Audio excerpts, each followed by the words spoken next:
Warning, this podcast contains bananas. And spoilers. But mainly bananas. There's only one banana. That is true.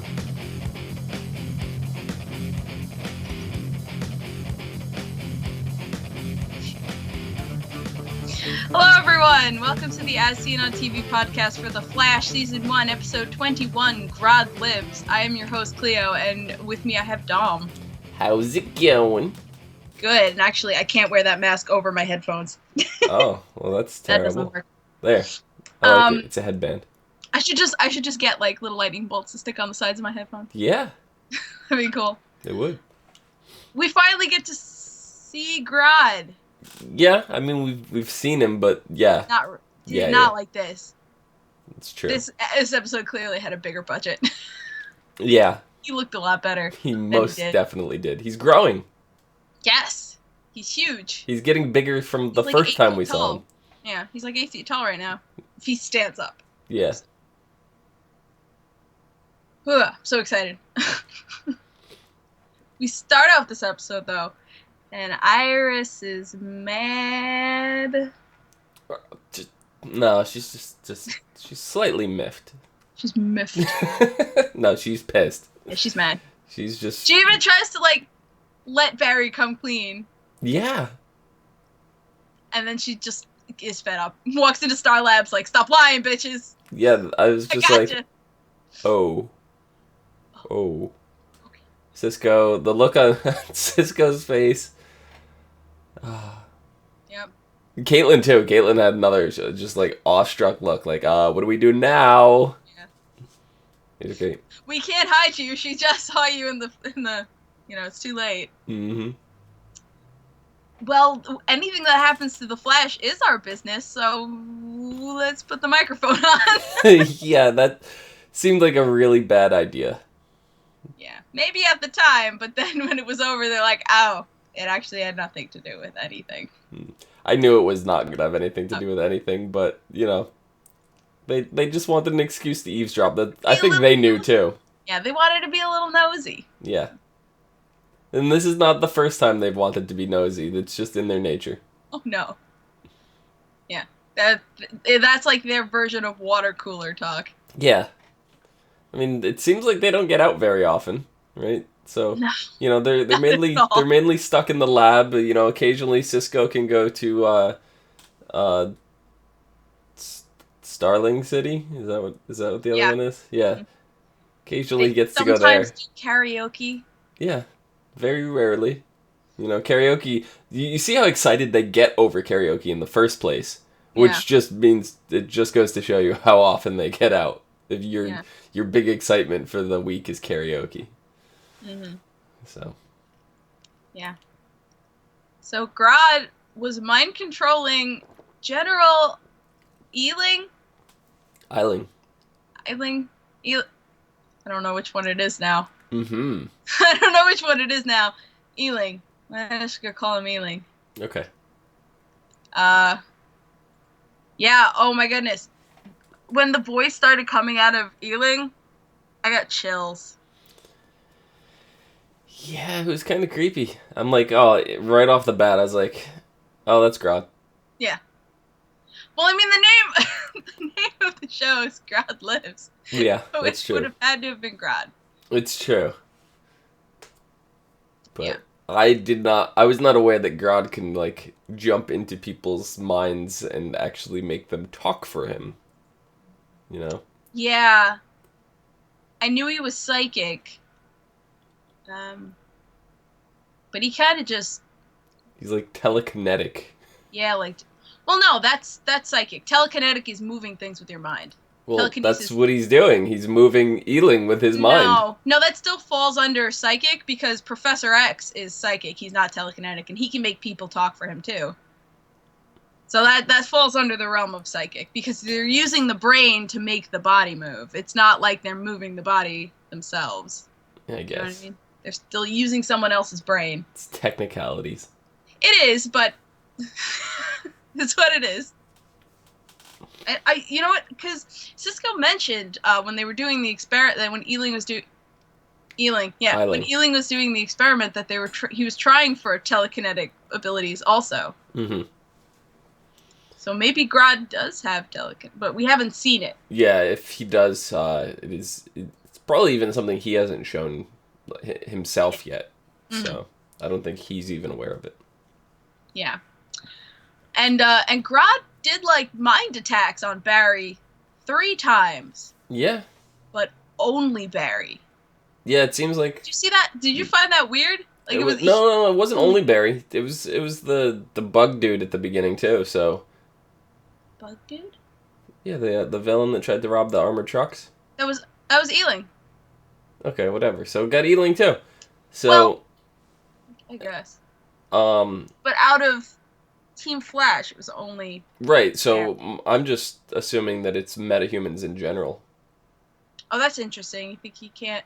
Well, no, because he talked to Joe's mind. He didn't attack him, but he spoke into his brain. But Joe's not a metahuman. Yeah. No, I'm not saying that he can't attack. I'm not saying he can't control them. I'm just saying that whatever he's doing is like reverberations in their brain is just crippling them, and he cannot do that to normal humans. It's only metahumans. But so when he tried to do it to Barry, it also affected the bug, Ealing, whatever. Yeah. And I think that's because I don't know if Ealing himself is a metahuman, right? So that he is. Well, we don't know. Well, he might not be yet, but they scanned him and said he wasn't. Right. So the other theory that I came up with for that is it's because Grodd is a metahuman, so it would affect himself. It's reverberation, and it's whatever he's doing it's bouncing off Barry and hitting himself again. So. Well, the only reason I bring that specifically up is because what I was wondering was how much did Eobard tell Grodd to do?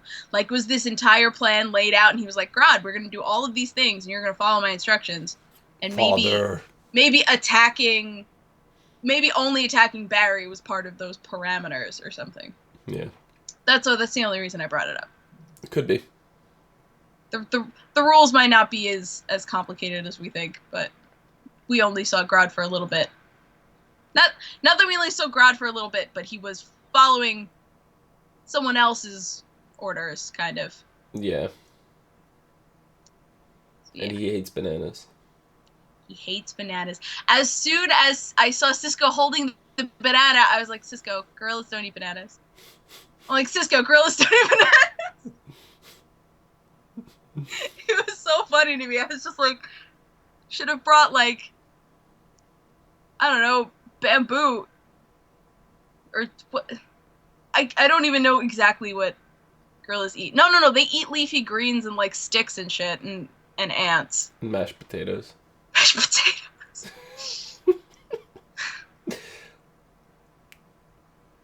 Anyway.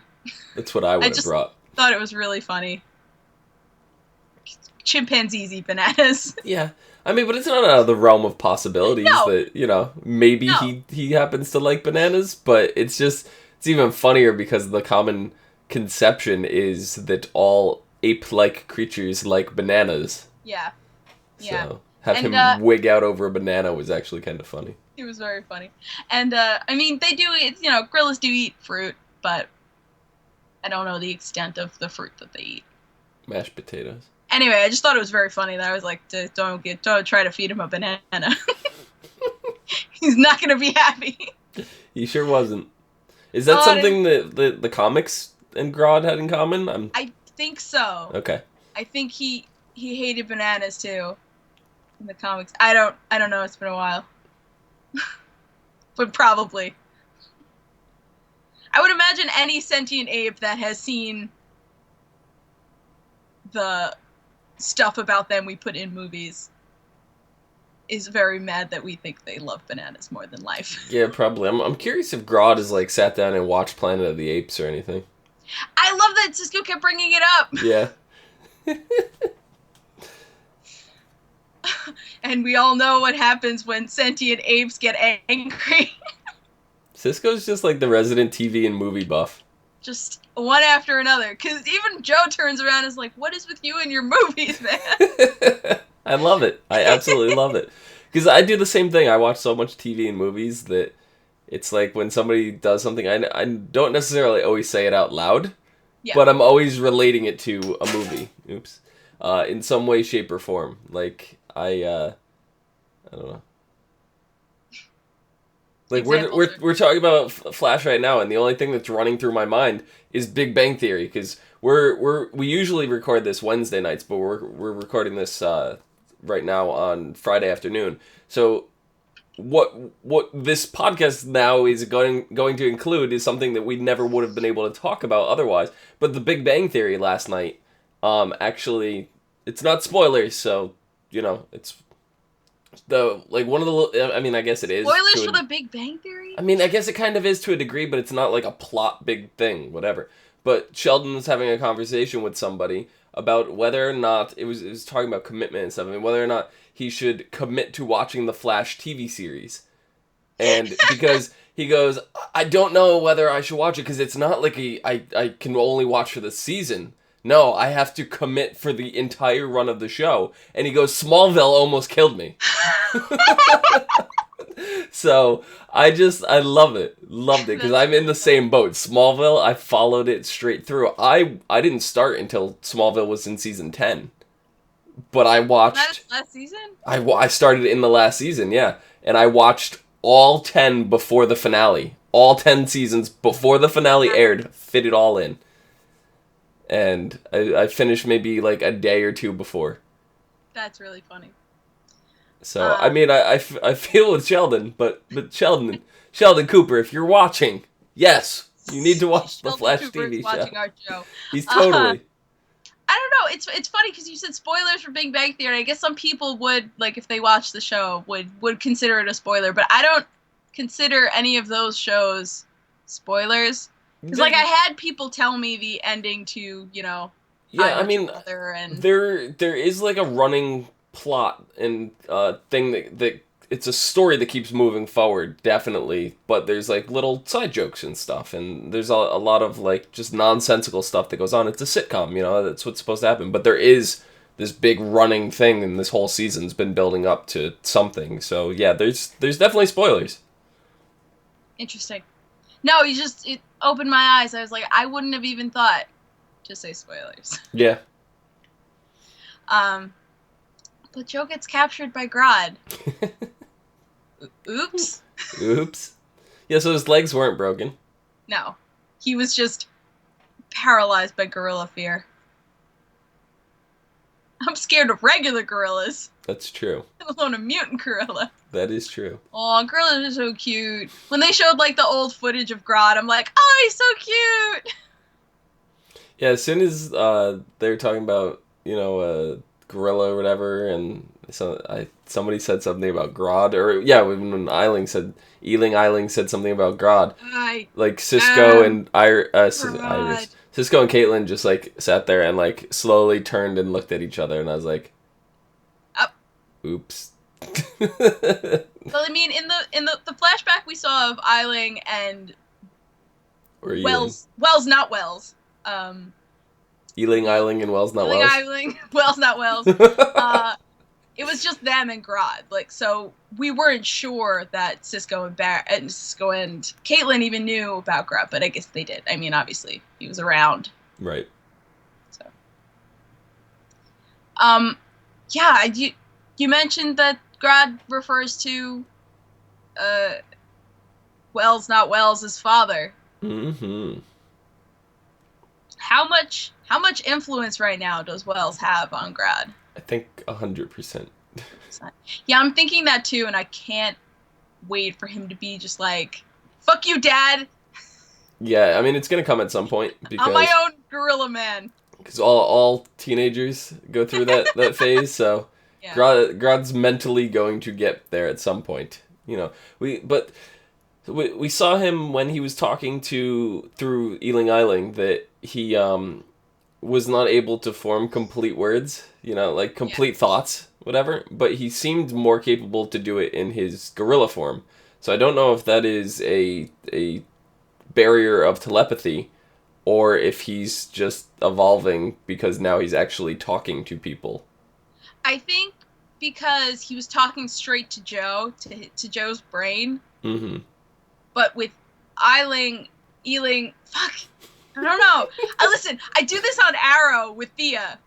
I keep calling her Taya. It's bad. But anyway. I'd call her Thea. You call her Thea? No, I would. You would. Would you? You said Tia? Thea? Taya? Taya. Yeah, I'll call her Thea. I can't. Oh. But anyway, Grodd making Eiling speak was like a second step, so it was extra concentration, because it's not just thinking that you're gonna move your arm to throw a ball, it's actually, moving your arm to throw a ball. I was worried for just like a moment there when Grodd had the gun go to Joe's head.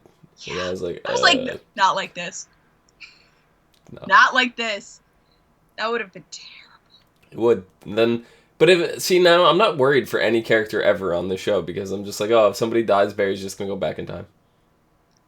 But yes, no, and I think it was actually, now is a perfect time to mention it. But Jakeinator mentioned in one of my Arrow episodes that he hated that they killed off Hannibal Bates on Flash. I wanted to see him become the Dark Arrow. Now I don't know about the Dark Arrow, but I think I've been saying this from early on in this season, that they've killed off a heck of a lot of metas. Yeah, they have. There's a heck of a lot of dead people that, with the threat or whatever of time travel, or the added bonus of time travel, fixing the timeline might bring a lot of them back. We already know that will 100% be the case, because they've already announced for the winter break next season that the Flash and Arrow crossover series, the spin-off that they're doing, is going to involve time travel, and they said expect to see a lot of villains from the past. Yes. And I mean, yeah, I think that like we were talking about that early on. We didn't think or say time travel, because this is before they were dropping those specific bombs. I mean, you knew that time travel was in the relative possibility of the Flash universe. I did not expect it so soon. I didn't either. Yeah. So soon. Yeah, I wasn't expecting it at least until it be mentioned until season 2, let alone actually happening in the first season. But I think the thing that's... maybe like the threat of death isn't so scary, but like these characters we've seen with Cisco, these characters are going to remember, or at least get like flashes and nightmares of how they died. Mm-hmm. At least if the bleeding actually carries through, like it's already done. Yeah, I don't know. So I'm thinking like Cisco might be heartache. Yeah, I'm thinking Cisco though might be a special case, because Joe doesn't have any memories of being tortured. Iris doesn't have any memories of the city, about to collapse and finding out Barry, because that would have been a good, if that was the case when she got electrocuted, would be like, have the flashback of Barry and the Thing, but then also get the flashback of Barry revealing he's a Flash and running away to save the city from the tsunami. So, because we didn't get that, I'm going to say that this incident is isolated just to Cisco and may have something to do with the fact that he does have meta something going on. Or he's going to get meta something. Yeah. I think that's totally possible. But the reason I think that Cisco's the only one is that he's the only one who died. Could be too. Like, Joe, yes, was tortured and beaten horribly, but he didn't die. I think it was the mental trauma of dying, especially at the hand of someone you thought you trusted. Mm-hmm. I think that might have been what did it. Yeah, could be. But I think we mentioned both of those in the past also, like that they're both things could be true and possible.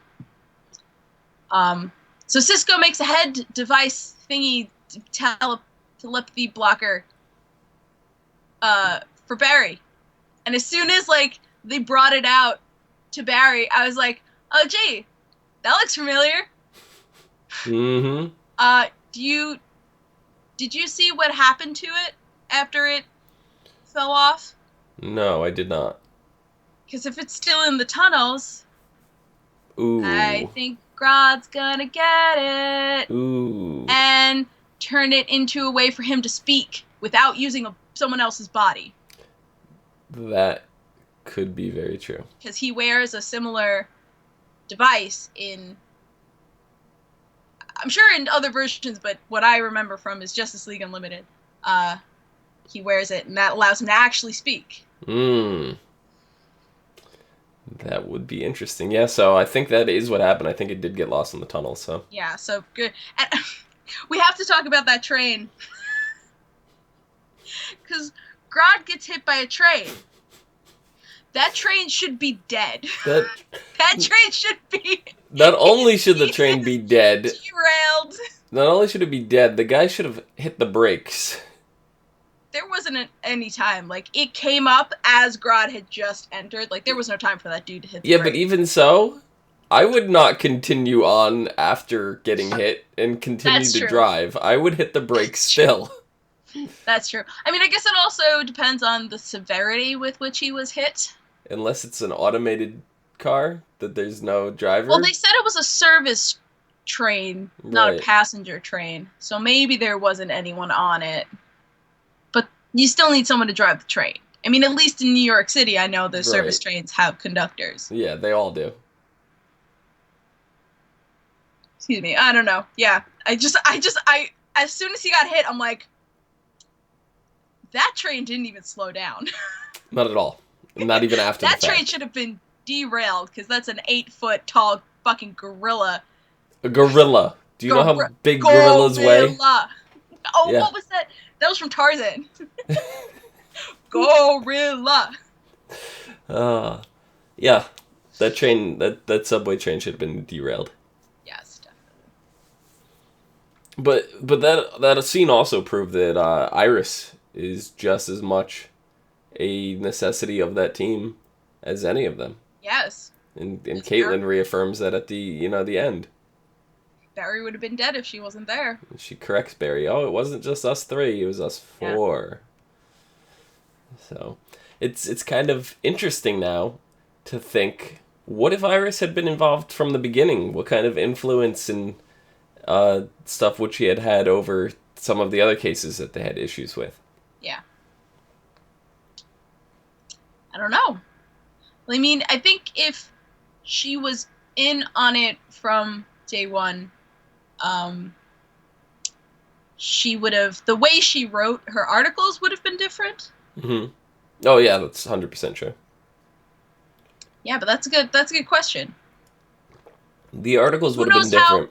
Who knows? She may not have gotten a job at the paper, but we also see, because based on the future and her being married to Barry in the future, she's still able to write about the Flash in a way that doesn't reveal or compromise. Yeah, I mean, it's like Lois Lane. It's like, almost like Peter Parker. It's Clark Kent. Right, because I always forget he writes for the paper too. Yeah. I always forget he has the same job as her. Mm-hmm. She's just miles better at it. Oh yes. That Superman is that's the thing that always interested me about Superman is the person and Clark Kent is the disguise. Yeah.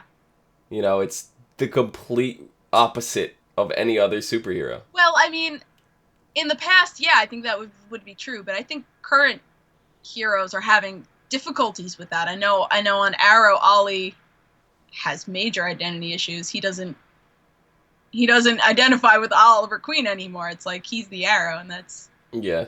I mean, I think that's something that we're going to see explored in this universe even more in the future, because we just got confirmation that Supergirl is coming, and funny enough, it's not airing on the CW like I thought it was. It's airing on CBS,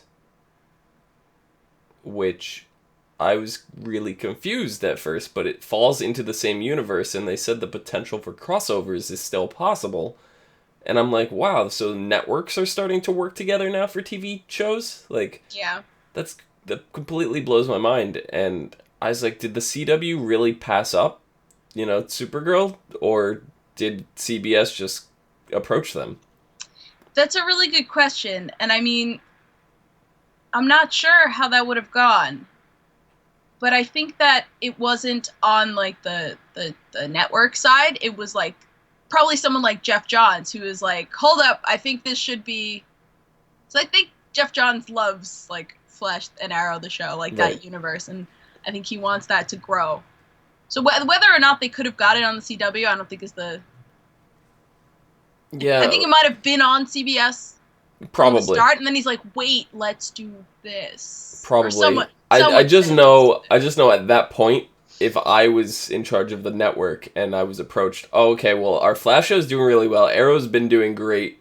You know, do we want to bring a third one in? Because now we're going to be known as, like, the superhero network. You know? Like, that's true. So, there's things like that to take into consideration, too. But I'm really excited for Supergirl. I'm a little worried just because it's on a different network. I know that shouldn't have anything to do with it, but, like, CW seems to... All their shows are very similar when it comes to that. Like, you watch, like the superhero shows, like the Flash, Arrow. They're very similar to each other. Then you see, like, the Vampire Diaries, and, like, the originals and stuff. They're obviously they're in the same universe, so they're really similar to each other.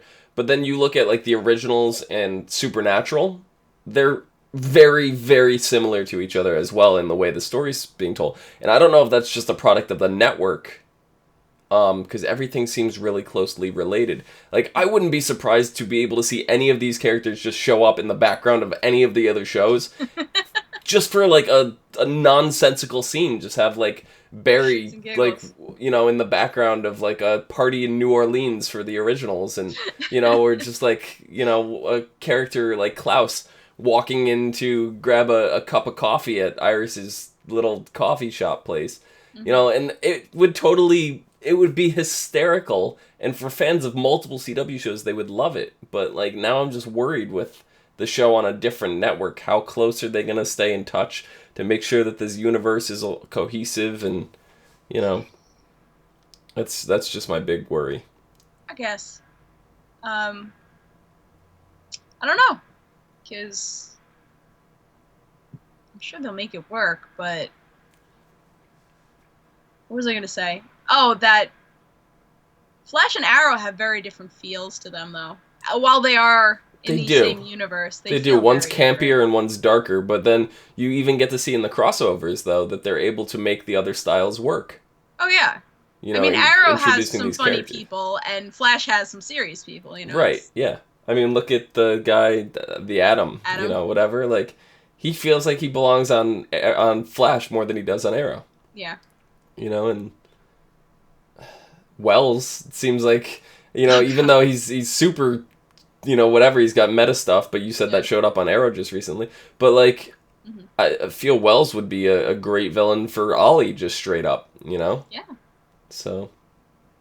Yeah, I'd love to see, like, that Battle of the Minds, although we're gonna get crossovers sooner than we think. Yeah, on Arrow they had a meta who had, like, almost Cyclops laser eyes, whatever. Ooh.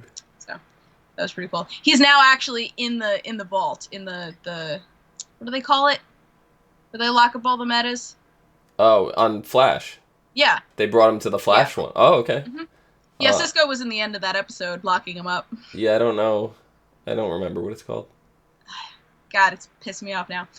But anyway, that's a great segue to the end of this episode, where we find out Eobar's been under the Star Labs the entire time. Yeah. They've been running around the city looking for Eddie, and they've been under the labs the whole time. It's crazy. Crazy. It would be the last place to look. That's very true. And I don't think anybody goes down there, Mm-mm. Hide in almost plain sight. Mm-hmm. Hide exactly where everybody expects you not to be. Under their nose. Yeah.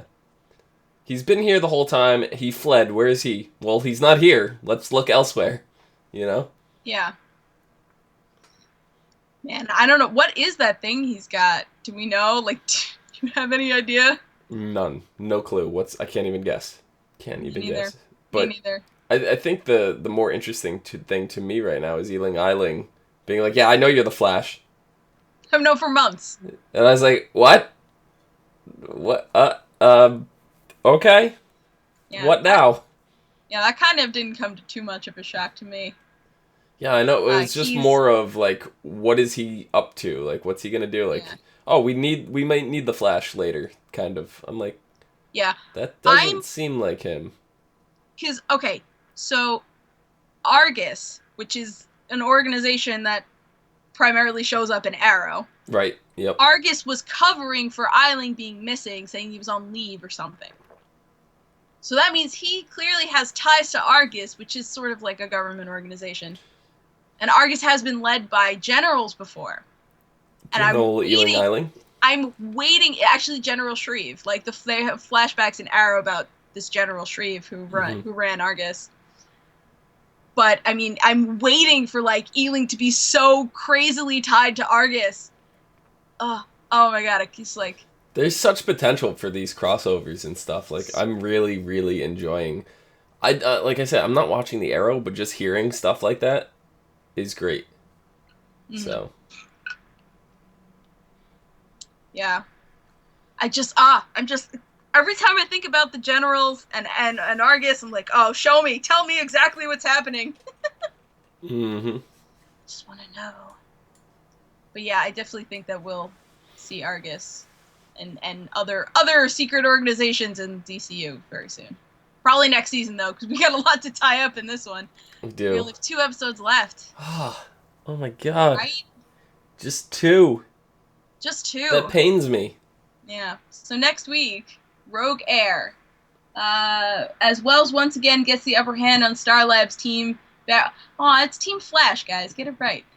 Barry realizes he needs to make a big move and reaches out to an old foe, Captain Cold. He's asking Cold for help.